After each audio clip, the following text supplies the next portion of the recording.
Okay, hello everyone, and I shared the behind the scenes of this particular shoot, and I was saying to someone, wouldn't it be like very interesting? I mean, to be able to edit this photo with just a single click of a button. I said to him that it was going to be a very interesting idea, which I would like to work on, and I think I'm getting very close to that. And I just wanted to show you guys something very cool. In terms of editing this kind of images, I'm going to show the action on a couple of examples.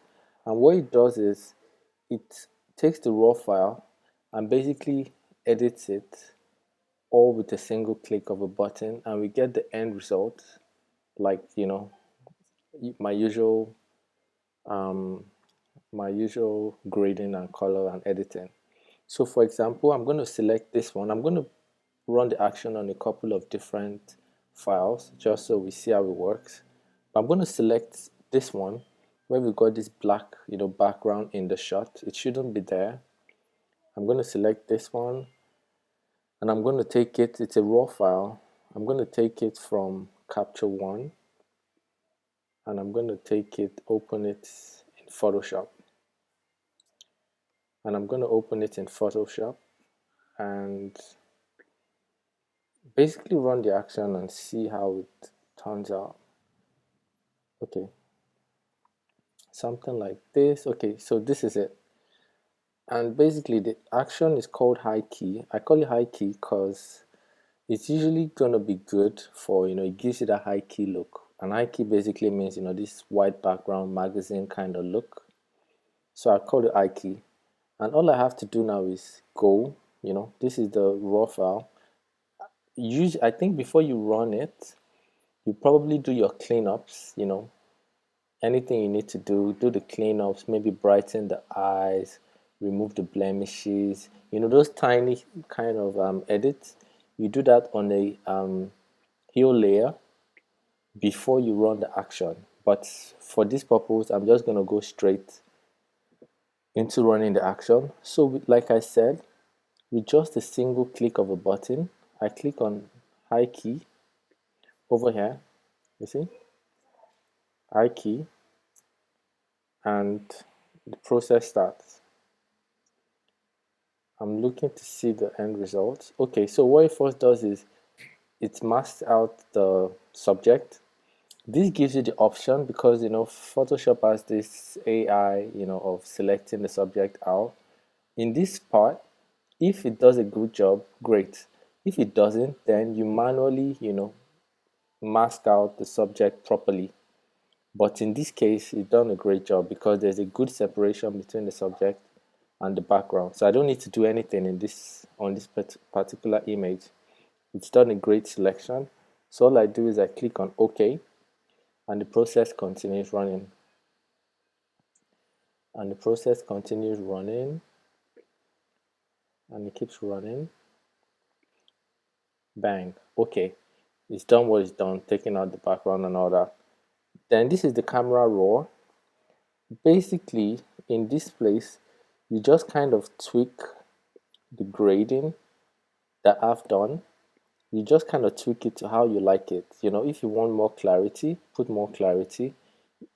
Something like this, if this is what you like. If you want less clarity, take it down. I mean, basically depending on your own taste. Usually I like it, I like my clarity when it comes to guys anyways.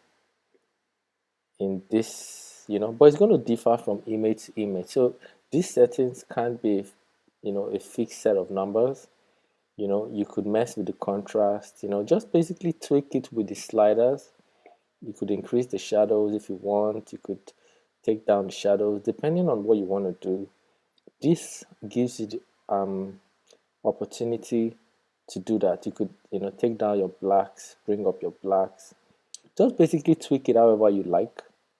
And once you're done with that, you press OK. And that is the end of that. Done. That's that. Done. Just like that. It creates a duplicate copy. So this is the high key layer. and this is the high key layer, a duplicate of this for you to do any edits.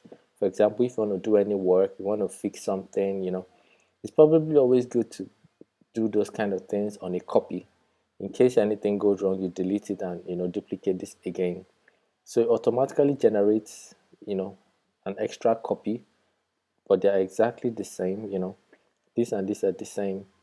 So like I said, that is that. It's just as simple as a click of a button. We go from this to this. We go from this to this. This is cool. So I'm going to take this same action and run it on another image just to show different. I'm going to go here and run it quickly on this as well. Highkey,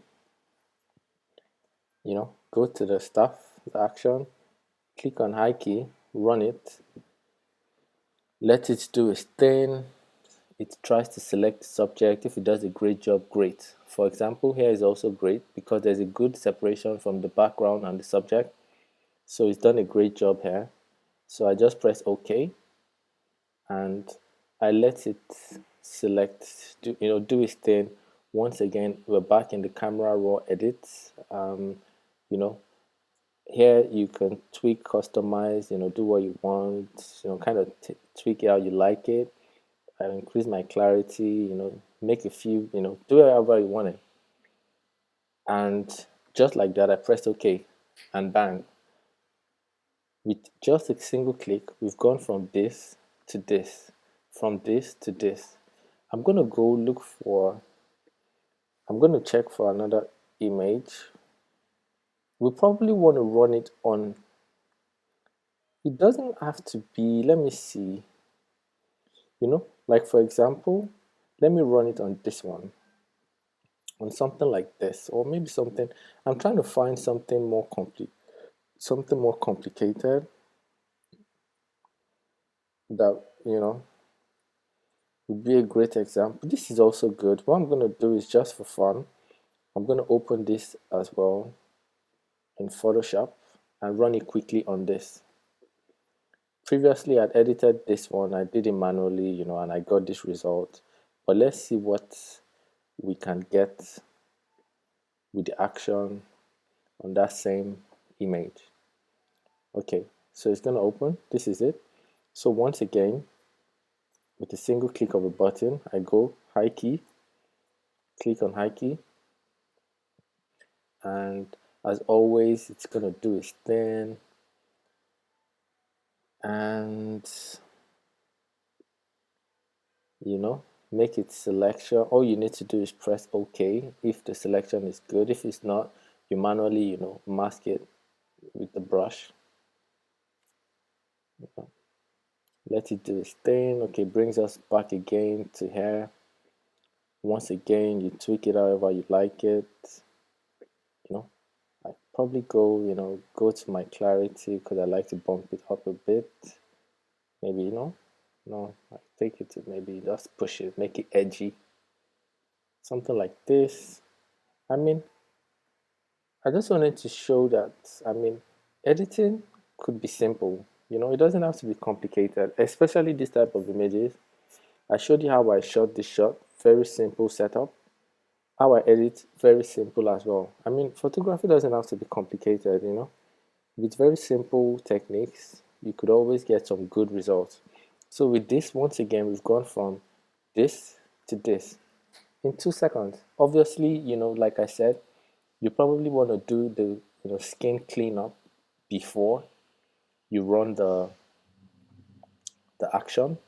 You probably want anything you want to fix, you probably want to fix it first before you run the action. But even if you don't do that, then that is what this Highkey copy is for.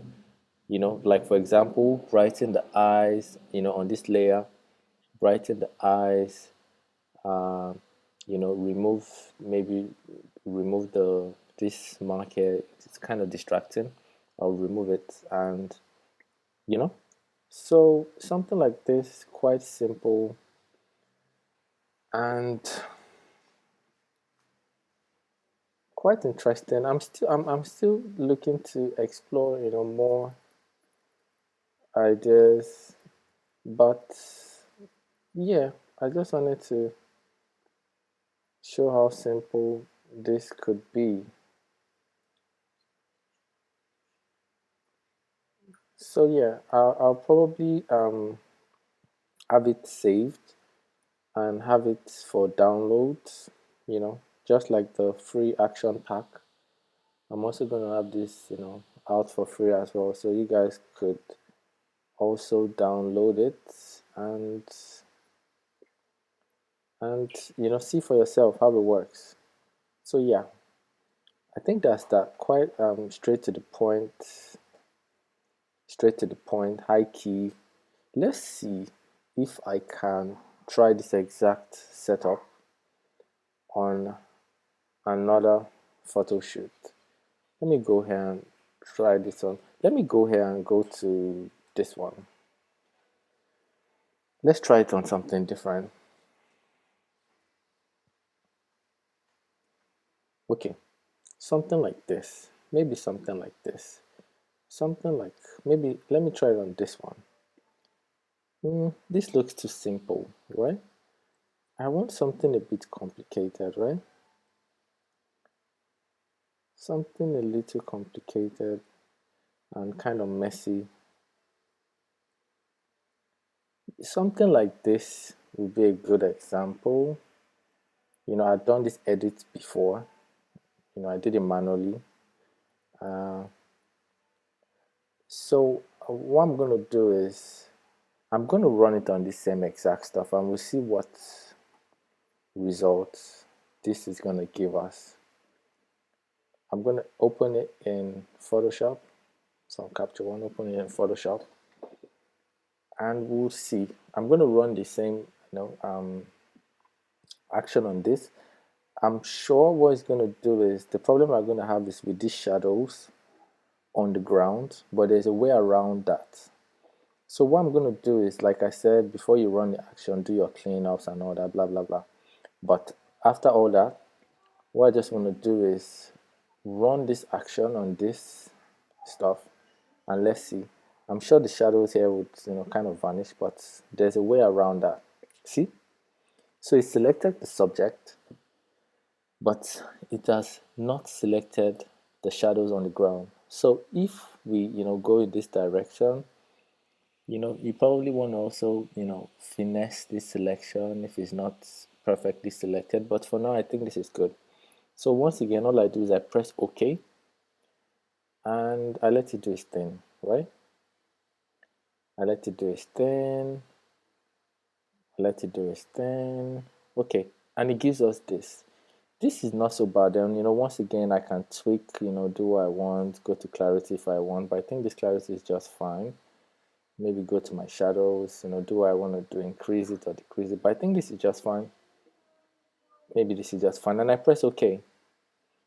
So I press OK, and it gives me this. So with just a click of a button, we go from this to this. We go from this to this. My only issue is the image looks kind of flat, so it doesn't feel, it looks artificial, right? Because the shadows are gone. So the way around that is quite simple. All I do is I go to the background copy, the original background layer. I select that copy. I copy it. Then I go to the top. Then I paste it. When I paste it, then I create a negative mask. I create a negative mask, which is Alter Option, click on the mask. That gives me a negative mask. You could do it manually if you want. You could do it manually by just let me remove this and just create the mask the long way. I say delete mask. Okay, so you could do it the long way, create mask, invert mask, same. Then now I grab a soft brush B, maybe 5% flow, maybe 5% flow. I go to white. Then I know for a fact that what I'm trying to bring back is just the details here, right? Because I know there's some shadows here. So what I do is with this mask, I paint white and I just try to bring back some of these details, right? Just to make it more realistic, I'm bringing back, maybe 5 is too slow because 5 is going to waste my time. So I'm going to take it to maybe 15. Then I start to brush in white, soft, should be soft. Yeah, soft 0%. So what I'm just trying to do, I'm just trying to make it feel more realistic. Ooh, what have I done? Okay, so just something like this, just basically, and to see what the mask is doing. You see the shadows here, this is all I'm concerned about. This other part, I paint it back as black. So I come back here and I kind of fill it because I don't want, this, all I want is just those shadows to come out. I don't want anything else. So I'm just going to, mask this once again by painting it black because, masks, black hides and white reveals. So I'm just interested in these tiny shadows here, something like this. The point I'm just trying to make is, even if, so I go back to this stuff, you see, with shadows, you see the difference. Let me show the before and after. Let me make it bigger. Just pay attention to this. Pay attention to this part. So I'm going to put before, after, before, after, before, after. You see, it just gives it a bit of, and if you want to spend some more time with it, the point I just want to make is, even if the stuff doesn't do like 100% perfect job, you can still take the background copy, put it on top, mask it, then bring in the details you want. So yeah, I guess this action is, it's going to be interesting. I'm going to put it out and I'm going to see what you guys do with it. I'm hoping you guys are going to like it a lot.